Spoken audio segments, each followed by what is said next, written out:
வளங்கள் நிறைந்த நிலம், நீதி, அறம் இதெல்லாம் சார்ந்து வாழ்ந்த ஒரு நிலம் போதை நிறைந்த நிலமா மாறிடுச்சு. எங்க போதை இல்லை? மது கடைகள்ல மட்டும் இல்ல, வழிபாட்டு தலங்களின் வாசல்கள்ல, வளாகங்கள்ல, பள்ளி கல்லூரிகள் வளாகங்கள்ல, அது தின்பண்டம் மிட்டாய் வடிவத்தில், இனிப்பு வடிவத்தில், என்ன சொல்றது, கஞ்சா சாக்லேட் விற்குது. என்னுடைய சகோதரர்கள், என்னுடைய உறவினர்கள், என்னுடைய தம்பி தங்கைகள்லாம் அதில் வேலை பார்க்குற பிள்ளைகள், பள்ளிக்கூட ஆசிரியர்களா எல்லா பிள்ளைகளும் இந்த கஞ்சா, இந்த போதை, இனிப்பு, இந்த மிட்டாயை சாப்பிட்டுட்டு வருதுங்க. பெற்றோர்கிட்டே நம்ம புகார் அளிக்க முடியல. கண்டிச்சா என் பிள்ளைய நீ எது கண்டிக்கிறான்னு கேட்குறாங்க. அவங்க இப்போ இது எப்படி சரி பண்ணுறதுன்னு நம்மக்கிட்ட முறையிடும்போது ரொம்ப கஷ்டமாக இருக்குது. நீங்கள் பார்க்கலையா? டாஸ்மாக் கடைகளில் சீருடையோட பிள்ளைகள் போய் வாங்கி குடிக்கிறது, சின்ன சின்ன குழந்தைகள்லாம் குடிக்கிறத பார்க்கலையா? மது குடிக்கிறது, இந்த மாதிரி இதெல்லாம் ரொம்ப இப்போ ஒரு தகுதியாக மாறிட்டதை நீங்கள் பார்க்குறீங்க. இப்போ அந்த மாதிரி சமூகம் ரொம்ப தப்பாயிருச்சு. நீங்கள் இப்போ பார்த்தீங்கன்னா புஷ்பான்னு ஒரு படம் ஓடுது. அந்த படத்தில் செம்மரக்கட்டையை வெட்டி விற்கிறது தப்பு. ஆனால் வெட்டி விற்கிறது, கடத்துற கதாநாயகன். அதை தடுக்க போராடுற காவல்துறை இருக்காங்க, அவன் வில்லன். அந்த வில்லன் தற்கொலை பண்ணி செத்துறதா படம் வருது. அப்போ நல்லவன் நேர்மைக்கு இந்த குற்றத்தை தடுக்க போராடுகிற காவல்துறை தோத்து செத்து போகுது. இந்த குற்றவாளிகள் அவன் கதாநாயகனா சமூகத்துக்கு போற்றப்படுறான் அப்படின்னா எப்படி கட்டமைக்கப்படுது சொல்லுங்க? எப்படி கட்டமைக்கப்படுது?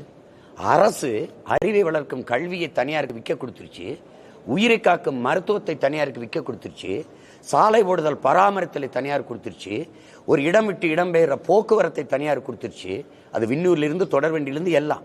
நாட்டின் பாதுகாப்பு இராணுவத்தையே தனியார்ட்ட கொடுத்துருச்சு. 100 விழுக்காடு அந்நிய முதலீடை கொண்டு வரலான்னு. சீருடை ஒருத்தன் தைக்கிறான், உணவு ஒருத்தன் பரிமாறான். உங்களுக்கு விளங்குதுன்னு நினைக்கிறேன். எல்லாமே போயிட்டுது.